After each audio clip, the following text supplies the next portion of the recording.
O homem sempre fez perguntas, desde o início de sua existência. A doutrina espírita nos oferece as reflexões que podem nos ajudar a compreender melhor a nossa vida, o nosso passado e o nosso futuro. Está começando mais uma edição do programa Vida em Foco. Fique conosco!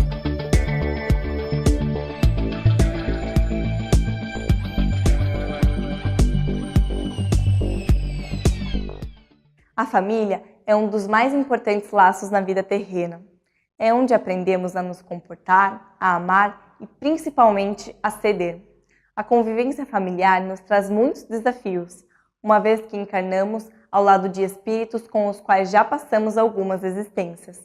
A oportunidade da relação com esses espíritos nos proporciona também a reparação de diversas faltas que cometemos ao longo de nossa jornada espiritual. O Espiritismo e a Família é o tema da entrevista de hoje. Não deixe de assistir. Hoje, a Vida em Foco tem também curiosidades, crônica, o Espiritismo esclarece e, fechando o nosso encontro de hoje, mais reflexões sobre a doutrina espírita e os ensinamentos de Jesus. Você é o nosso convidado. Veja agora a crônica da semana. É muito famosa a passagem evangélica na qual Jesus afirma: "Deixai que venham a minhas criancinhas". O Mestre Divino aproveitava as menores ocorrências da vida para ministrar sublimes lições. A primeira ideia que se extrai da passagem refere-se à imagem de pureza que as crianças apresentam. Sendo todas elas espíritos que já reencarnaram inúmeras vezes, algumas são mais bondosas e puras do que outras.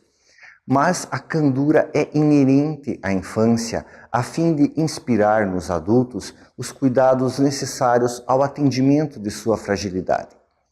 Justamente desse aspecto de fragilidade surge uma importante lição das palavras do Cristo. As crianças necessitam de orientação e cuidados. Elas são frágeis e impressionáveis. Quem convive com crianças necessita de certa dose de abnegação, a fim de gastar o tempo necessário ensinando-as e amparando-as em suas dificuldades. Ocorre que a fragilidade material que caracteriza a infância é bastante breve. Há outro gênero de fragilidade bem mais duradoura e penosa. Trata-se da infância espiritual das criaturas. Os espíritos que habitam o planeta Terra não se encontram todos no mesmo nível evolutivo. Muitos deles já compreendem seus deveres essenciais em face da vida. Sabem que é impossível construir a própria felicidade sob a desgraça alheia. Quem já internalizou o respeito à lei divina atingiu a maturidade espiritual. Entretanto, uma parcela muito substancial dos espíritos vinculados à Terra permanece infantil sob esse aspecto. Eles apresentam no mundo, muitas vezes, uma imagem odiosa. Onde quer que estejam, buscam levar vantagem à custa dos outros. Se poderosos e sofisticados, envolvem-se em vergonhosas negociatas. Se pobres, também lesam o próximo, embora em menor grau. Muitos, embora suscitem muita antipatia, na verdade são lamentáveis em sua fragilidade moral. Seus atos apartados da ética lhes preparam dias de dor e decepção. Afinal, a lei divina é perfeita e ninguém jamais a consegue burlar. A respeito desses irmãos infantilizados, convém refletir sobre a mensagem de Jesus. Não é digno do cristão o desejo de exterminar quem segue na retaguarda. Todos somos ovelhas do rebanho do Cristo e nenhum de nós se perderá. É preciso corrigir esses irmãos e deter os seus atos, inclusive para que não se atolem em seus desatinos. Mas nunca devemos odiá-los ou abandoná-los. Ainda mais do que crianças, eles necessitam de orientação. Na entrevista de hoje abordaremos o tema O Espiritismo e a Família. Acompanhe! Olá, amigos! Hoje vamos falar sobre um tema que nos interessa sobremaneira. Com o professor Cosme Massi, vamos falar de família. Qual é a visão da família no âmbito espírita ou do espiritismo? Qual é a visão do espiritismo acerca da família. É uma instituição divina mesmo? Muito importante. Allan Kardec, na obra O Livro dos Espíritos, na sua terceira parte, ao tratar das leis morais, ele apresenta a lei de sociedade como uma lei natural, como uma lei de Deus. Viver em sociedade está na lei natural. Ora, tudo que Deus faz, ele faz com extrema sabedoria. Nós precisamos da vida social. E o primeiro elemento da vida social, ou a primeira célula da vida social, é a vida em família. Nós precisamos da convivência em família para aprendermos o amor, a fraternidade, para vencermos o ciúme, a inveja, o egoísmo. É no contexto da vida familiar que o espírito progride intelectualmente e moralmente, e principalmente moralmente. O papel da família com os valores, com os sentimentos, introduzindo nas crianças esses valores fundamentais para uma vida social. Cosme, será que podemos fazer uma afirmação aqui que é um instituto divino e que não serve só para o planeta Terra? Essa constituição familiar, a gente pode argumentar no sentido de que em outros orbes, em outros mundos, a família ela também tem essa conformação e esse interesse divino? Pelo menos até quando o espírito atinja um estado de independência desse tipo de contexto. Nós precisamos da vida familiar enquanto estamos ainda aprendendo, conquistando, tanto no ponto de vista do intelecto quanto do ponto de vista da moralidade. É claro, se nós imaginarmos um espírito puro, um espírito perfeito, que já conquistou todos os valores necessários àquilo que se chama progresso, é claro que uma vida familiar não faria muito mais sentido, já que ele vive para toda a humanidade. Mas enquanto nós estamos nesse percurso, necessitando aprimorar os nossos sentimentos, aprender a amar o outro, a conviver com o outro, isso não se dá só no mundo de provas e expiações, também se dá em mundos de regeneração, em mundos felizes, ainda precisaremos certamente da família, desse espaço de convivência para aprendermos os valores morais. Qual é a utilidade, na essência, da família? Porque parece que nos dias de hoje, esse instituto que entendemos na ótica da doutrina espírita ser um instituto divino, parece que está sendo bombardeado. Na essência, qual é a utilidade da família para nós? É só nós pensarmos o que acontece quando nós deixamos as nossas crianças sem esse tratamento especial que os pais podem dar, de conviver na intimidade, no dia a dia, nas 24 horas por dia, conhecendo essa criança e passando valores, ensinando-a a fazer suas escolhas, a conquistar seus próprios sentimentos. Então, quando nós deixamos isso de lado, nós sabemos dos graves prejuízos. Porque na intimidade, no trato diário, ao brincar com o filho, ao abraçá-lo, ao dialogar com ele nas mais diversas circunstâncias da vida, é que o adulto pode ensinar à criança o que é o valor humano, o que é respeitar o outro, o que é amar o outro, o que é vencer o ciúme, a inveja, a mágoa, a raiva. Nesse tete-a-tete, nessa convivência um a um, que é muito mais propícia para o processo educativo. Você falou em processo educativo, você é professor. É um locus educativo a família? Talvez o mais importante e o único na construção dos valores. Basta quando a gente olha, por exemplo, o processo educativo em massa. Quando, por exemplo, um professor na sala de aula está diante de 50 alunos, por exemplo. Ele não consegue dar o atendimento personalizado, aquele atendimento individual, que no interior da família se é possível fazer. Então imagina, você tem 2 mestres, o pai e a mãe, que deveriam ter esse papel de educadores, com 2 ou 3 filhos. Então ele tem um processo interativo muito mais próximo, muito mais apropriado, além do carinho, do afeto, do amor que os une. Então veja o papel da família. Você tem 2 adultos convivendo com um número relativamente pequeno de crianças 24 horas por dia, em todas as dificuldades, na saúde, na doença, nos conflitos. Então o processo educativo é muito mais eficiente. Imagina, na educação em massa você tem um professor com centenas de alunos, não dá para fazer o mesmo papel educativo, principalmente em valores, em que você precisa do exemplo, da experiência. É o pai que passa o exemplo ao respeitar o outro filho, ele está explicando para o outro como é que se respeita, quando ele ama, quando ele cede, quando ele renuncia, quando ele atende. Isso é insubstituível, ou seja, o papel da família na educação é insubstituível. Que tipo de lição, Cosme, nós podemos aprender na família? Porque o que você está nos dizendo que não tem professores necessariamente. Os pais também aprendem com os filhos. E os filhos aprendem com os pais. Se forma um caldo de aprendizado, um caldo educativo. Como é que a gente se localiza nesse campo? Porque às vezes os filhos ensinam mais para os pais do que os pais para os filhos, né? Mas que tipo de lição a gente aprende? Mas é muito importante a gente não deixar de pensar jamais na figura da experiência. Se você está lidando com uma criança, é claro que você aprende com ela, mas você não pode deixar nunca de considerar os valores que você já conquistou com a experiência. Esse papel de orientação, esse papel de educador que os pais têm que ter, porque senão você vira uma inversão de valores. A criança ainda inexperiente, ela não consegue tomar todas as suas decisões. Estou lembrando de um mundo de provas e expiações. Muito cuidado com a visão espírita, de pessoas acharem que os seus filhos são espíritos bons e espíritos puros. Nós estamos num mundo de provas e expiações, onde nossos filhos, como nós, são espíritos da terceira ordem, espíritos imperfeitos, que trazem ciúme, inveja, mágoa, ódio, orgulho, agressão, que precisam da orientação dos pais. Então a gente também não pode achar, nossas crianças são melhores do que a gente, menos.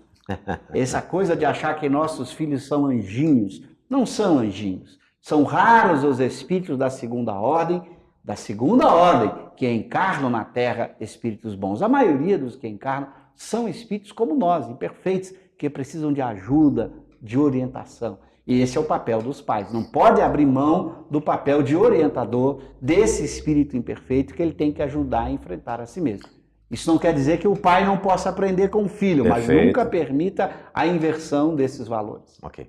Cosme, nós precisamos ir para um rápido intervalo. Nós queremos voltar, depois do intervalo, com esse tema olhando para os aspectos morais e espirituais que a família representa. Um instante só, por favor, já retornamos. A Vida em Foco vai para uma breve pausa e logo retornaremos com a entrevista. Aguarde!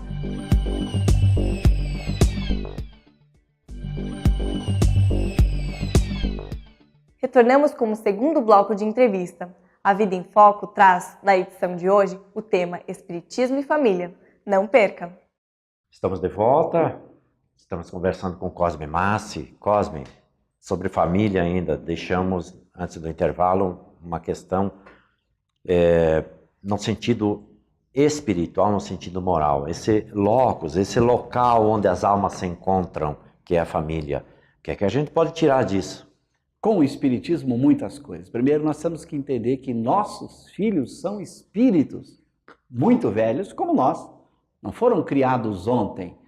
O espírito teve toda uma experiência de vida ao longo de muitas existências e trazem o resultado dessa experiência, tanto em termos de valores conquistados, de virtudes, de conhecimento, de habilidade, quanto em termos de vícios, de defeitos. Então a gente não pode desconsiderar que nós não temos na criança uma tábula rasa, uma alma vazia que não tem nada. Claro, essa criança traz tudo isso. É por isso que identificamos caráteres diferentes em nossas crianças. Uma criança que desde cedo é agressiva, é mais egoísta, mais violenta que outra que cede mais, que é mais dócil, que parece demonstrar mais fraternidade, mais respeito. Então, considerando essas diferenças, o papel educativo da família é fundamental, porque os pais conseguem perceber essas nuances de caráter, essas nuances de comportamento que se manifestam já desde o berço. Então, veja o papel dos pais observarem isso e buscarem ajudar esse espírito imperfeito, que, como eu dizia, são espíritos imperfeitos. Não vamos ter essa ilusão de que recebemos anjinhos. São anjinhos no sentido figurado do termo, criatura que a gente ama, que a gente gosta, agradar, mas não são espíritos puros, nem mesmo espíritos bons da escala espírita. São espíritos imperfeitos, com todos os vícios que a imperfeição permitiu que eles cultivassem. Então aí o cuidado é maior, observar cada filho, porque são diferentes, buscando ajudá-los a vencer a si próprios, a vencer o egoísmo, o ciúme, a mágoa, a inveja, conquistando o amor, conquistando a fraternidade. Considerando, Cosme, que é uma reunião de espíritos ou de almas que se buscam, pelas razões as mais diversas, até por necessidades pretéritas, em face de situações, às vezes difíceis até. Na expressão de Jesus, os inimigos podem se ajuntar embaixo do mesmo teto, né? Há resgates no processo familiar, há provas quando essas almas se encontram para uma nova perspectiva educativa, uma nova perspectiva existencial. O que o Espiritismo fala sobre essa questão? Você começou com uma afirmativa importante, você falou das mais diversas circunstâncias. Na verdade, no seio da família se reúnem espíritos por muitos motivos diferentes, pelas mais diversas circunstâncias. A gente não pode pensar assim, no seio da família ali estão espíritos que se odiaram no passado. Não podemos raciocinar assim. Que se amaram no passado.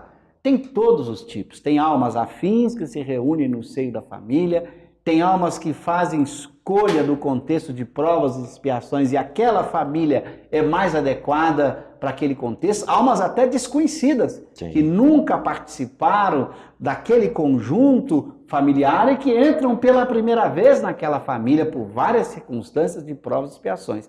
Então há espíritos que se reconhecem porque viveram antes, há espíritos desconhecidos que não participaram daquela estrutura familiar. Então a gente não pode fazer um raciocínio único. Ali está este contexto determinado. O contexto é muito amplo. O importante é a gente perceber a importância do processo educativo, qualquer que seja o contexto. Eu não preciso ficar preocupado assim, meu irmão, meu pai, minha mãe, foi alguém que eu prejudiquei. Esquece o passado. Não me preocupo com as causas anteriores. Esqueço isso, porque isso é irrelevante. O importante é me concentrar no agora. O que eu tenho agora? Tenho um filho egoísta, orgulhoso, agressivo? Então, meu papel de pai, de mãe, é ajudá-lo a sair disso. Tenho uma criança que sente repulsa, agressão pelo seu irmão? Não interessa saber a causa dessa repulsa. Se ela é proveniente de uma existência de conflito no passado, não é importante. O importante é, estou diante desse contexto. O que posso fazer para que meus filhos, para que os entes queridos possam ter uma vida mais feliz, aprenderem a se amar e a se respeitarem. Este é o desafio da família. Corrigir defeitos que são identificados no agora. Pouco importa como esses defeitos surgiram no passado. Desses matizes todos espirituais, naturalmente, que estamos falando, Cosme, qual é a perspectiva na ótica espírita da família para esse futuro a breve tempo que nos reserva aí? Parece que os dias são, diria-se, bicudos. E para a família, o que é que está reservado? Muito importante a sua questão. Como espírita, a nossa responsabilidade com a família é certamente muito maior. Lembrando que nós temos um tempo muito curto de convivência no corpo físico. 80, 100 anos que seja de convivência familiar é muito curto comparado com a eternidade e com o tempo que passamos na vida espiritual.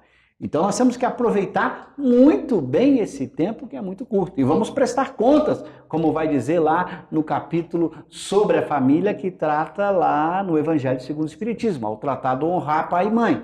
Ali, Santo Agostinho discute o papel importante da família que cada um vai prestar conta. Porque se Deus nos deu condições de termos essa vida familiar durante um período, é para que aproveitemos ao máximo, criando um ambiente de convivência em que o amor, a fraternidade possam crescer. Então esse é o papel fundamental. Pais com filhos, marido, mulher, esse conjunto familiar, aproveitar o mais possível o tempo. A gente não está na Terra numa colônia de férias.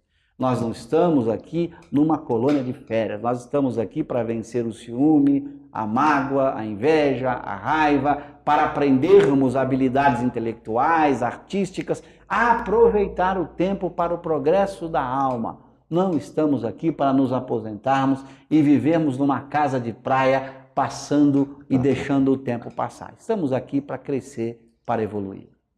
Cosme, nosso tempo acabou. Agradecemos a tua presença mais uma vez. Fique conosco, o programa Vida em Foco continua. Chegou o momento de você esclarecer as suas dúvidas sobre assuntos do cotidiano através da doutrina espírita. Fique agora com o quadro O Espiritismo Esclarece. É muito comum nos centros espíritas que depois das atividades regulares, sejam de palestra pública, de grupos de estudo ou atendimentos pessoais, seja aplicado o passe, momento no qual uma pessoa vai impor as mãos e oferecer a transmissão de energias a outra pessoa que está como receptor naquele momento. E é frequente as pessoas terem dúvidas a respeito de como é que funciona o passe e para que serve o passe feito dentro dos centros espíritas. Dependendo da situação, o passe pode tomar diferentes conotações. A transmissão de energias é uma constante no nosso mundo. Uma mãe transmite energias ao seu filho doente, segurando no abraço, tocando a sua cabeça, dando-lhe um beijo. Um casal troca as energias constantemente, mesmo quando não estão fisicamente próximos um do outro, levando o pensamento e os sentimentos que se encontram através dessa transmissão pelo espaço. O que há de diferente no passe que acontece no centro espírita? Por incrível que pareça, para algumas pessoas que não entendem, no centro espírita há uma grande movimentação para tentar dar cabo a alguns procedimentos bastante complexos. A literatura espírita é rica em obras que nos mostram a preparação que o mundo espiritual tem para atender às mais diferentes necessidades que nós podemos trazer. Então, no momento em que a gente leva o passe como uma atividade sistematizada para dentro do centro espírita, nós estamos potencializando um processo que já acontece na natureza em qualquer lugar.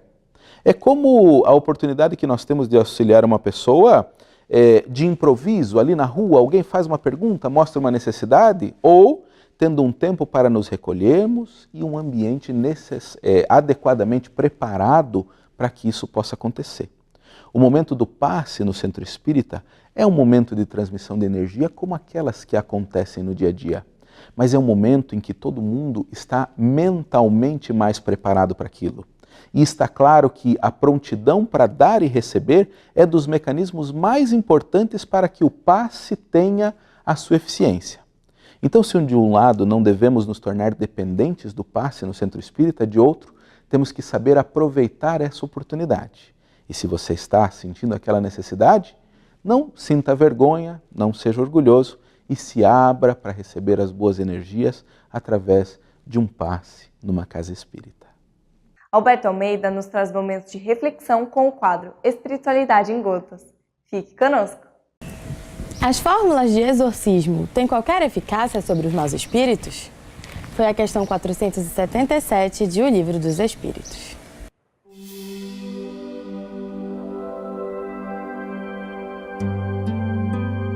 Espiritualidade em gotas. Não, estes espíritos riem e se obstinam quando veem alguém tomar isso a sério. Foram a resposta dos benfeitores da humanidade projetando luz em torno das questões que falam do exorcismo. As crenças populares, superstições, crendices religiosas fazem com que o ser humano valha-se de objetos para tentar intermediar algum nível de influenciação para liberar alguém das interferências espirituais nocivas. Vale-se de instrumentos religiosos, objetos de culto religioso, fórmulas, símbolos cabalísticos, práticas externas, na tentativa de conseguir promover algum benefício àquele ou àquela família que está vitimada por uma interferência malsã caracterizada numa possessão, num fenômeno espiritual de adoecimento, no qual um espírito se apropria circunstancialmente de alguém, ou de fenômenos outros que perturbam a família, como nos fenômenos de poltergeist. Assim sendo, é natural que o ser humano queira se ver livre e deposite no externo, nas coisas, que tenha alguma relevância do ponto de vista da sua fé ou da sua crença, para tentar na relação com aqueles que estão gerando a perturbação, conseguir algum sucesso. E, efetivamente, os espíritos disseram que os objetos, as fórmulas, os ditos, as atitudes exteriores, isso em nada influenciam os espíritos imperfeitos. O que exerce uma influência de modo tal a liberar a família ou aquele que está vitimado circunstancialmente por interferências espirituais é a autoridade moral daquele que se dirige aos espíritos. A exemplo do que fez Jesus. Quando refletimos sobre a fonte originária que nos inspira nessa prática de poder atender os espíritos infelizes. É, portanto, na autoridade amorosa daquele que, valendo-se ou não de objetos externos, que se fundamenta qualquer tipo de ação capaz de erradicar, de higienizar um lar e de beneficiar alguém. O objeto externo é apenas um objeto externo. O que interfere é a energia mobilizada. É efetivamente a capacidade que aquele que se dirige aos espíritos tem de, sobrepondo-se a ele evolutivamente, estabelecer um nível de influência benéfica capaz de poder fazer como Jesus ao seu tempo fazia de uma forma máxima, apenas ordenava e os espíritos se retiravam. Portanto, é importante a oração e a conduta no bem para criar uma plataforma de autoridade para aquele que se arvore nessa tentativa de beneficiar os outros que estão vitimados pelos nossos irmãos infelizes, os espíritos desencarnados que estão aqui e acolá alterando o comportamento de alguém ou de uma família.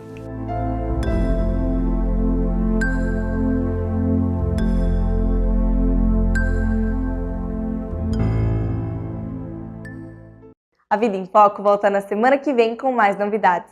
Agradecemos todas as participações que nos ajudam a construir e a melhorar o programa. Por isso, se você quer entrar em contato conosco, mande seu e-mail para contato@avidaemfoco.com.br. Se você perdeu alguma edição anterior do programa, acesse o site www.avidaemfoco.com.br. A sua companhia é muito importante para nós, então continue conosco na próxima edição do A Vida em Foco. Até lá!